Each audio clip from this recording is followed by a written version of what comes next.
Hello students, आज हम व्याकरण का चौथा चैप्टर रस के बारे में पढ़ेंगे। अब देखो, रस का जो शाब्दिक अर्थ होता है वो आनंद होता है।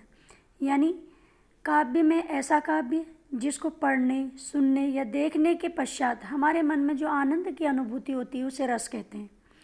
जिस काव्य को पढ़ने में, सुनने में, देखने में आनंद की अनुभूति नहीं होती, आनंद नहीं मिलता, तो ऐसे काव्य का कोई औचित्य नहीं होता। यानी काव्य में रस का होना आवश्यक है, इसलिए रस को काव्य की आत्मा कहा जाता है।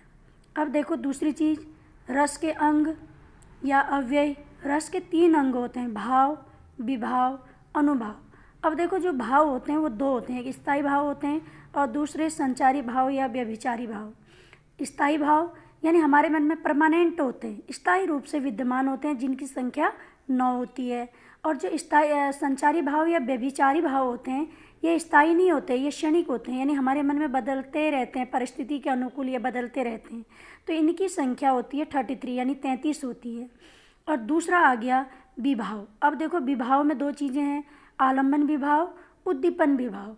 अब आलम्बन विभाव में क्या है? एक तो आलम्बन है, दूसरा आश्रय है।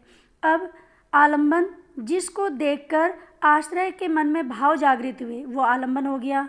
और आश्रय, जिसके मन में भाव जागृत हो रहे हैं आलम्बन को देखकर, वो आपका आश्रय हो गया। उद्दीपन विभाव यानी आश्रय के मन में जो भाव जागृत हुए, जो स्थिति रही उस समय, जो परिस्थिति रही, कि वो आपका उद्दीपन विभाव में आ जाएगा। जैसे फॉर एग्जाम्पल, कृष्ण को देखकर राधा के हृदय में प्रेम उत्पन्न हुआ, तो यानी यहाँ पर कृष्ण आलम्बन हो गए और राधा के मन में कृष्ण के लिए प्रेम आया, तो राधा आपकी आश्रय हो गई। और उद्दीपन विभाव में यानी आश्रय की चेष्टाएं अनुभाव कहलाती हैं। अब अनुभाव, आश्रय की चेष्टाएं क्या रही कि राधा का कृष्ण को देखकर मुस्कुराना, लजाना, या उन दोनों का एकांत में होना मधुवन में, ये सब आपका अनुभाव में आ जाएगा। तो यानी 3 चीज़ें आपको याद रखनी है: भाव, विभाव, अनुभाव।